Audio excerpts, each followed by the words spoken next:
Hello বন্ধুরা, তোমরা কেমন আছো? আমরা দুবাই অনেক ভালো আছি তোমাদের আশীর্বাদে। তো আমি কলকাতায় কাজ করি, আমি একটা সাইডে ছিলাম, ওখানে টাকা পেতাম। তো একটা বন্ধুকে নিয়ে এসেছিলাম আমার সাথে, প্রায় 18,000 টাকা পেতাম। তার মধ্যে আমাকে 10,000 টাকা দিয়েছে। তো যাকে এনেছি তাকে আমি টাকা দিয়ে দিয়েছি, ওর কাছ থেকে 1,000 টাকা নিয়েছি আমার দরকার ছিল বলে। আর আমাকে এখনও প্রায় 7,600 টাকার মতো পাবো। তো ওই টাকাটা দেই নেই ঠিকাদার, ওখানে যে ঠিকাদার সে বলছে কাজ করো, তারপরে আমি দেবো। তো আমি আর ইচ্ছে নেই ওখানে কাজ করার। জায়গাটা তো তোমার দিকে আমি ব্লগের মধ্যে দেখাইছিলাম যেখানে জায়গাটা কত নোংরা। তো ওইখানে থাকতেই ছিল, খাবার দাবার বহুত খারাপ ছিল। তো ওখানে ছেড়ে পালিয়েছি, ছেড়ে মানে কি ওখানে থেকে চলে এসেছি যে আমি কাজ করবো না। এখানে রাজারহাটে একটা জায়গায়, এখানে ভালো খাওয়া দাওয়া ভালো, কাজও ভালো, থাকার জায়গা অনেক সুবিধা।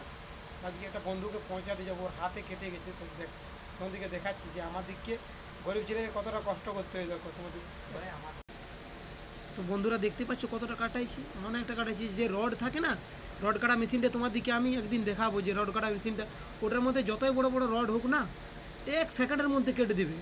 হাত তো দূরের কথা, মানে ওর মেশিনের মধ্যে হাত পড়ে নাই। ওই যে মানে রডটা কেটেছি, তো রডের যে ডগাগুলো আছে না, ডগাগুলো ব্লেডের মতো দাঁত থাকে।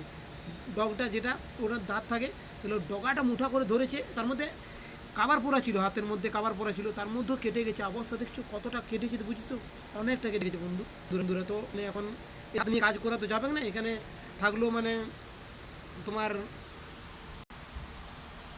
তো এখানে থাকলেও মানে খাবার দাবার ওকে পয়সা কাটবে না মেসেতে।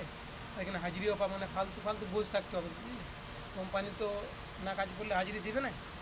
দেখতে পেলে তোমার দিকে দেখালাম যে কতটা কেটে গেছে। এর থেকে অনেক বড় বড় অ্যাক্সিডেন্ট হয় আমাদের এইসব মানে সিভিলে, কিন্তু আমার দেখার মধ্যে এখন সেরকম আমি দেখি নাই। কিন্তু আমাদের ছেলের বন্ধু বান্ধবের মধ্যে সেরকম আমাদের দুর্ঘটনা হয় না। ভগবানের ইচ্ছে যেমন না কোনো দিন হয়, তোমাদের আশীর্বাদ আছে। তো এই বন্ধুটারে কেটে গেছে। তো আমি বন্ধুটাকে বলেছি, মানে আমি তখন তো থাকি না স্টিল ওয়ার্ড যেখানে কাটিং বেন্ডিং, ওখানে থাকি না। আমরা অ্যাকচুয়ালি বাঁধার মধ্যে থাকি, কাটিং বেন্ডিং থাকি না। আর আমার সাথে থাকলে যেই থাকুক, আমি তাদেরকে বলি যে একটু সাবধানে কাজ করবি। আর আমি সব সময় মানে এনি টাইম বলি ওদেরকে, বুঝাই এইভাবে এই কাজটা করতে হয়, এইভাবে করুন। কারণ আমরা অনেক দিন ধরে করে আসছি, 15-16 বছর ধরে। তো আমাদের একটু জানকারিটা বেশিই আছে ওদের থেকে। তো আমি বন্ধুটাকে বলছি যে নেক্সট টাইম যখন কাজে আসবে না, তো রড যখন কাটা হবে, ওই ডগের মধ্যে যে রডের ডগটা থাকে না, ওইখানটা মুঠা করে থাকবে না।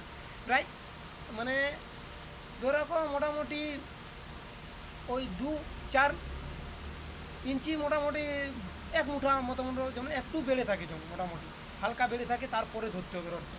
তো দেখলে তোমরা সবাই ভালো থাকো, ভিডিওটা লাইক করে দিও আর চ্যানেল সাবস্ক্রাইব করে দিও।